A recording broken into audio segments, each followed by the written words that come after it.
Los Angeles, California. Downtown Sports Arena. February 12, 1972. Saturday evening, 8:30 p.m. The building was not supposed to be full tonight. There was no official event. No tickets had been sold. No advertising had been placed in any newspaper, on any radio station, in any publication, anywhere. What had filled 300 seats in a venue built for boxing was something older and more reliable than advertising. Word of mouth. Whispers that started 3 weeks ago at a private party in Beverly Hills and had spread through the martial arts schools of Los Angeles, through the boxing gyms on Figueroa Street, through the studios in Burbank and Culver City, where people who knew people passed information the way water finds cracks in concrete, quietly, persistently, until it gets through. Now, Muhammad Ali had challenged Bruce Lee, not formally, not with a contract or a press conference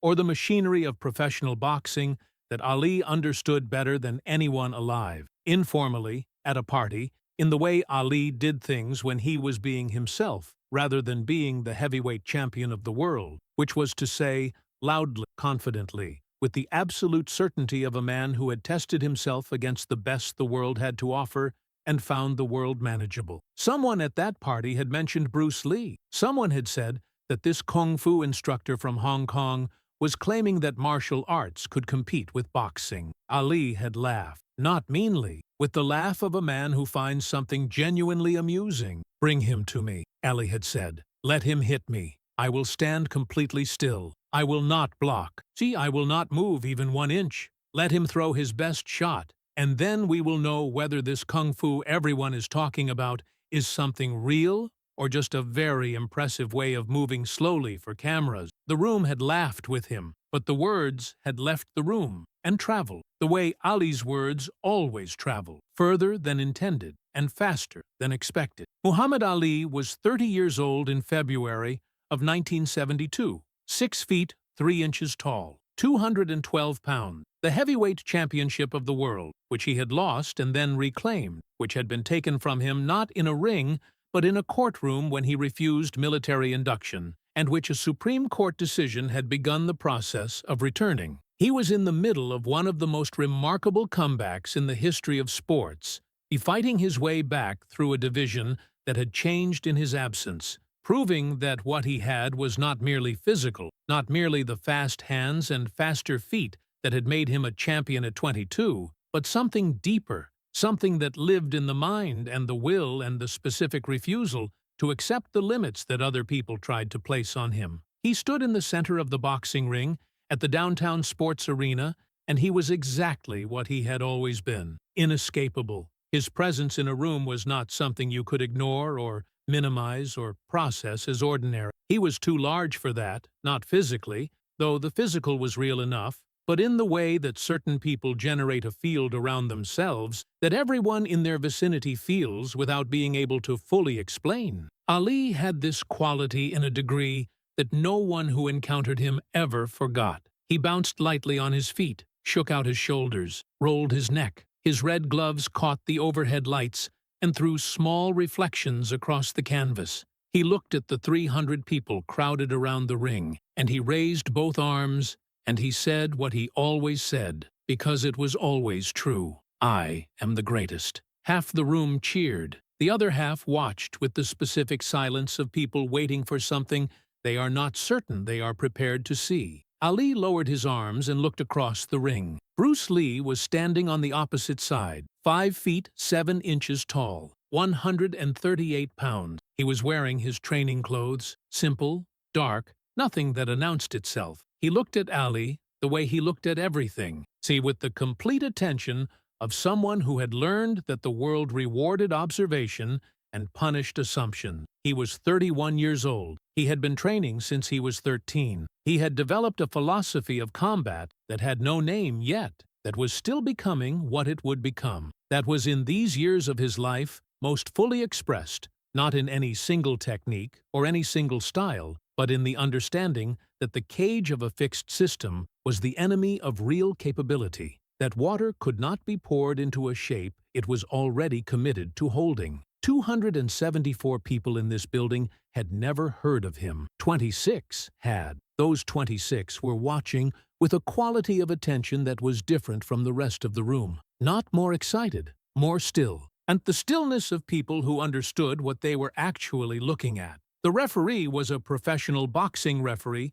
who had been brought in to provide some structure to an event that had no real structure. He stood between the two men, and he looked from one to the other, and he appeared to be having second thoughts about his involvement, which was understandable. He asked Ali if he was certain about the terms. No defense, no movement. He would stand completely open and allow Bruce Lee one strike. Ali nodded, still smiling, still bouncing, his absolute confidence intact and on display as it always was, because Ali had learned early that confidence performed consistently enough became indistinguishable from fact. "I have been hit by George Foreman," Ali said. "I have been hit by Joe Frazier. I have been hit by Sonny Liston. Let us see what this man can do. Let him show me his best." The referee looked at Bruce Lee. "One strike," he said. "Mr. Ali will not defend. After your strike, the demonstration is over." Bruce Lee nodded once, said nothing. The referee stepped back. 300 people stopped breathing. This was not metaphor. This was the physical reality of a room where everyone simultaneously did the thing that humans do when they are waiting for something that matters, when the outcome is genuinely uncertain, when the next few seconds will produce information that cannot be taken back. Ali spread his arms wide, dropped his guard completely. His gloves hung at his sides. His chin was up. His entire body was open in the way that the heavyweight champion of the world could afford to be open, because who on this earth was going to do anything about it? He looked down at Bruce Lee. 8 inches of height between them. 74 pounds. An arm reach that belonged on a different species. "You ready?" Ali said. His voice was theater, was performance. It was the sound of a man who had turned every moment of his life into a moment worth watching. "Hit me, right here." He touched his own jaw with one red glove. "Your best shot, right here." "I am not moving." Bruce Lee stood 3 feet away and did not move. Not because he was afraid, not because he was reconsidering. He stood with the particular stillness of someone who is waiting for the right moment, the way a musician waits for the right beat, not impatiently, not with effort, simply present and ready and completely at ease inside the waiting. 2 seconds. 300 people in complete silence. Ali's grin still present. Bruce Lee's expression unchanged. The referee, somewhere to the side, trying to figure out what his function was in a situation this unusual. 3 seconds. Nothing. The crowd began to shift, not loudly. In the small movements of people who are not sure what they are witnessing, who are wondering whether the stillness is hesitation or something else entirely. Then Bruce Lee moved, not toward Ali's jaw, not with a punch chambered and obvious and readable. He took one small step forward and closed the distance to 2 feet, and his right hand moved from his side to a point 6 inches in front of Ali's solar plexus, in a span of time that the human eye genuinely could not track. Not quickly, faster than quickly. The sound was a snap, precise, short, the sound of something that knew exactly where it was going and had arrived. Bruce Lee's fist made contact with the center of Ali's body, at the solar plexus, and the network of nerves that sits below the sternum and connects to the diaphragm, and through the diaphragm to everything that keeps a body breathing and moving and functioning as intended. The strike was not heavy. It was not the kind of blow that knocked men sideways, or lifted them off their feet, or produced the dramatic physical storytelling of a knockout. It was placed with the precision of something surgical, delivered to the specific location where precision mattered more than power, where the body's own architecture would do what the strike alone could not. Muhammad Ali's knees buckled, not collapsed, not fell, buckled, the way a structure buckles when the load exceeds what the foundation can manage. His legs went soft at the knees, and his arms, which had been spread wide in his confident display, dropped to his side, and he sank, at first to one knee and then to both. And he was on the canvas of the downtown sports arena, the heavyweight champion of the world, on both knees, unable to breathe. His diaphragm had seized. The nerves of the solar plexus had been overloaded and had responded by shutting down the system they controlled, which was the system that moved air in and out of a body that needed air. He was conscious. His mind was working. He could see the canvas under his hands, and he could see the shoes of the man standing above him, and he could hear the complete silence of 300 people who were not yet capable of processing what they had just watched. He could not breathe. 5 seconds. 10. Ali's hands were flat on the canvas. He was leaning forward, fighting for air, the way people fight for air when the body has stopped cooperating, and when the mechanism has been interrupted by something that bypassed every defense and went directly to the source. Bruce Lee stood above him and did not move. No celebration, no raised hand, no acknowledgement of the crowd which was beginning, slowly, to produce sound again. The murmur of 300 people restarting their own processing systems after a shutdown. He stood with his hand back at his side and his expression unchanged, and he waited. Ali's breathing returned, slowly, painfully, the diaphragm releasing its spasm in stages, each breath slightly fuller than the last, until he was breathing again, until the body had reconnected to itself,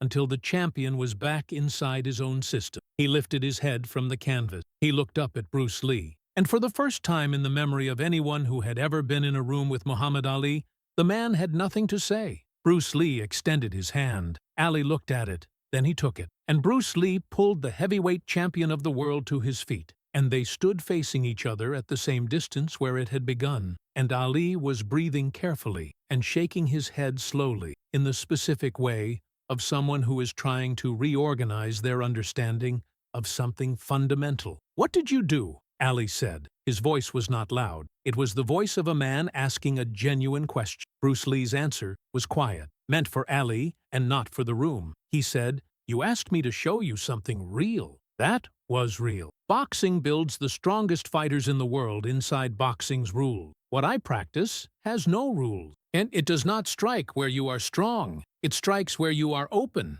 Every body has places where strength does not live. The size of the body does not change where those places are. Ali was quiet for a moment. Then he said, "Nobody is going to believe this happened." Bruce Lee said, "You will believe it. That is enough." Ali looked at him for a long moment. Then he raised Bruce Lee's hand in the air, the gesture of a champion acknowledging another fighter, and the room erupted into the sound of 300 people who had just witnessed something they were going to spend the rest of their lives trying to describe accurately to people who had not been there. Bruce Lee left the ring. He did not stay for questions, did not give interviews. He walked through the crowd and through the exit and into the February night in Los Angeles, and he drove home. Muhammad Ali stayed in the ring for a long time after, talking to trainers, talking to the journalists who were not supposed to be there, but somehow were, because Ali events always attracted people who understood that where Ali was, history was also usually present. He told everyone who asked the same thing. He said, "That little man hit me, and I did not see it, and I could not breathe. He has something real, something I have never felt before." The story circulated through gyms and schools and training halls, through the boxing world and the martial arts world and the spaces where those worlds overlapped. It was repeated and disputed and called a myth and confirmed by people who had been there and dismissed by people who had not. Because it was impossible. A 138-pound man does not drop the heavyweight champion of the world with a single strike. The arithmetic does not work. The physics does not allow it. The history of combat sports does not contain a precedent, except that 300 people were in that building, and Muhammad Ali felt it. And for the rest of his life, in private conversations, in quiet moments when the performance was set aside and the man himself was speaking, he gave the same answer when someone asked who had hit him the hardest.